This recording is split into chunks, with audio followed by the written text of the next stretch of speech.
कट्टरपंथ की तीगड़ी के बोल सुनकर आप ये समझ गए होंगे कि इन तीनों की मंशा क्या है, ये करना क्या चाहते हैं। लेकिन ऐसे लोगों का इलाज योगी करना जानते हैं और कर भी रहे हैं, वो भी एक दो नहीं बल्कि 3 तरह से कर रहे हैं। कैसे कर रहे हैं जानिए जरा कि पहला बुलडोजर से, दूसरा बुलेट से और तीसरा डिटेंशन सेंटर से।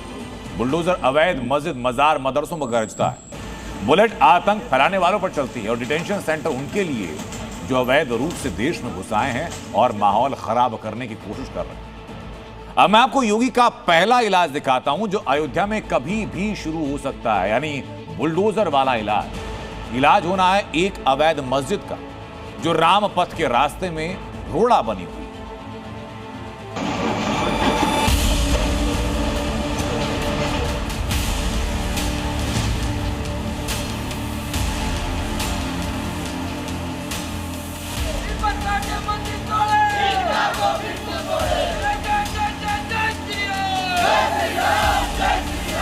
आधी से ज्यादा ईदगाह जो है वो सरकारी जमीन में है, बाकी हमारी जमीन में।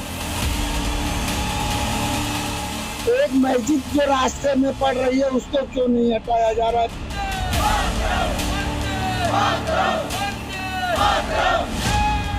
अयोध्या के सोहावल इलाके में बनी ये मस्जिद अवैध है। इसका कुछ हिस्सा सरकारी जमीन पर बना है और दावा है कि बाकी हिस्सा भी साधु संतों की जमीन पर कब्जा कर खड़ा किया गया है।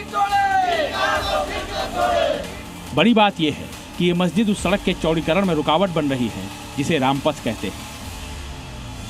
ये आप देख पा रहे होंगे, ये सड़क से ये लाल निशान है, ईदगाह पे लाल निशान लगाया गया है और इसके आगे का जितना भी पार्ट है वो अवैध है, जिसको यहाँ पर चौड़ीकरण करने के लिए इसको यहाँ से हटाया जाएगा। ये यहाँ पर निशान लगा हुआ है, ये हमने आपको यहाँ पर अपना जो इंची टेप है इसको ये पकड़िए, ये हमने आपको यहाँ पे अपना इंची टेप रखा और ये देखिए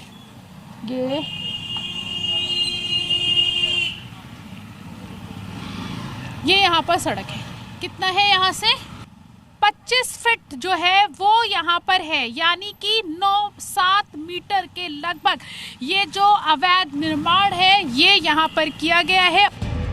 पैमाइश में साफ हो चुका है कि मस्जिद अवैध है, लेकिन आरोप है कि प्रशासन इसे तोड़ने में हीला हवाली कर रहा है। लिहाजा साधु संतों में आक्रोश है। उनका कहना है कि रामपथ के रास्ते में आने वाले मठ और मंदिर तोड़े जा सकते हैं, तो फिर यह अवैध मस्जिद क्यों नहीं? इसी सवाल के साथ वो धरने पर बैठ गए। आप उसी रोड पर मंदिर बना उसको आपने गिरवा दिया, पीपल के पेड़ गिरवा दिए तो कोई नहीं बोला। अब जब ईदगाह आ रहा तो उसको क्यों नहीं गिराया जा रहा है? ईदगाह हटेगी नहीं तो सड़क चौड़ी नहीं होगी, तो फिर हमको विकास का क्या मतलब हुआ? अगर हम किसी एक के कारण अपने चौड़ीकरण को रोक देंगे तो विकास का कोई मतलब? अब स्पष्ट मांग है कि जब तक ईदगाह नहीं हटेगा तब तक हम लोग बैठे रहेंगे। ऐसे ही प्रदर्शन होता रहेगा? जी बिल्कुल होता रहेगा। अगर आज कोई डिसीजन ना मिला तो हम लोग अनशन पे बैठ जाएंगे।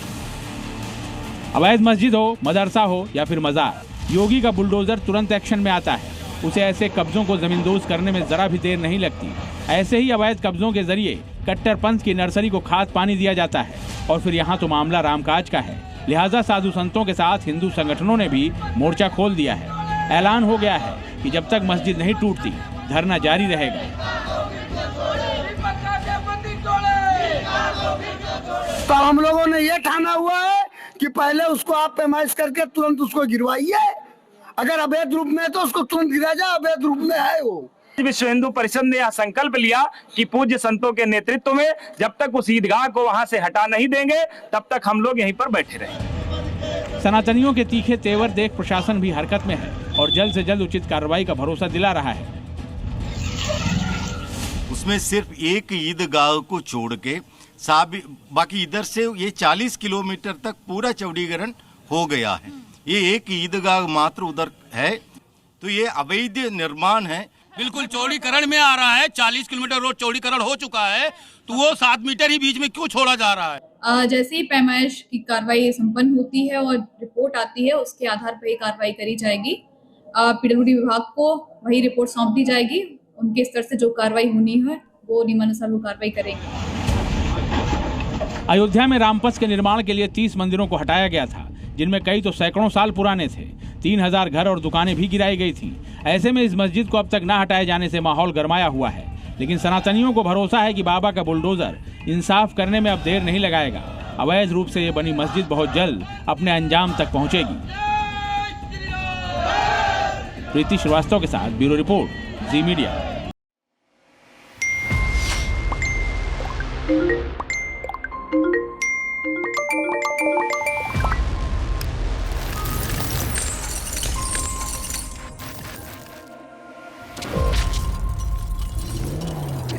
आज के दिन में कितने लोग आप में से हैं जिनका पहला हाथ फोन पे जाता है?